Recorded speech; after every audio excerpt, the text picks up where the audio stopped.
السلام علیکم دوستو۔ دنیا بھر میں مسلمانوں کو دہشت گرد کے طور پر دیکھا جاتا تھا۔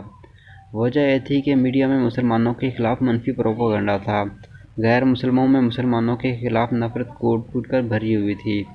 ایسے میں ایک مسلمان ڈاکٹر کو خیال آیا کہ کیا واقعی مسلمان ایسے ہیں جیسا کہ میڈیا ان کا چہرہ دکھا رہا ہے۔ وہ صرف نام کا مسلمان تھا اور اسلام کے بارے میں زیادہ نہیں جانتا تھا۔ وہ خود کہتے ہیں کہ میں صرف نام کا مسلمان تھا، مجھے اسلام کے بارے میں کچھ نہیں پتہ تھا، لیکن پھر اللہ تعالیٰ نے مجھے توفیق عطا فرمائی اور آج میں حقیقی معنوں میں مسلمان ہو چکا ہوں اور کوشش کرتا ہوں کہ اسلام کے متعلق غلط فہمیوں کو دور کروں۔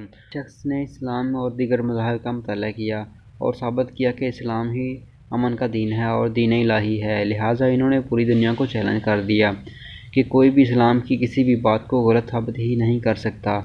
اسلام کے متعلق کسی کا بھی کوئی بھی سوال ہو، میں اس کا جواب دوں گا۔ اس شخص کا تعلق انڈیا سے ہے اور انڈیا سمیت پوری دنیا میں بڑے بڑے اجتماعات منعقد کیے جس میں ہر مذہب کے لوگوں نے شرکت کی اور طرح طرح کے سوالات پوچھے گئے، لیکن انہوں نے بڑی ہمت اور ذہانت سے ان کے تمام سوالات کے جوابات دیے۔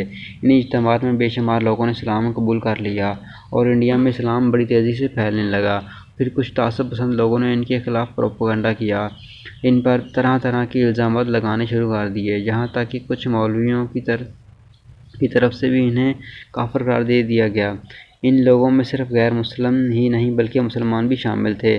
کسی نے ان پر کفر کا فتویٰ لگایا تو کسی نے ان کو دہشت گرد قرار دے دیا۔ یہ شخص کوئی اور نہیں بلکہ ڈاکٹر ذاکر نائک ہیں۔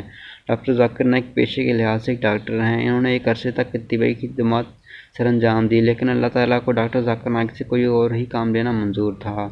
1991 میں وہ دعوت و تبلیغ کے میدان میں آ گئے اور ممبئی میں اسلامک ریسرچ فاؤنڈیشن نامی ایک ادارہ قائم کیا۔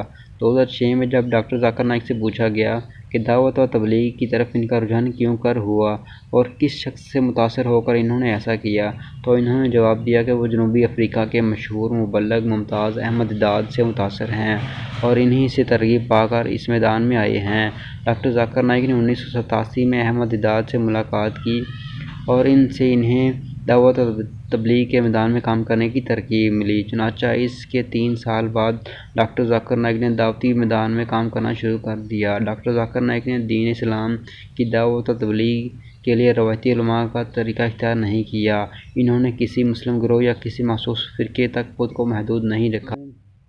اپنی دعوت و تبلیغ کا دائرہ وسیع کرتے ہوئے پوری قوم کو اپنا مخاطب بنایا۔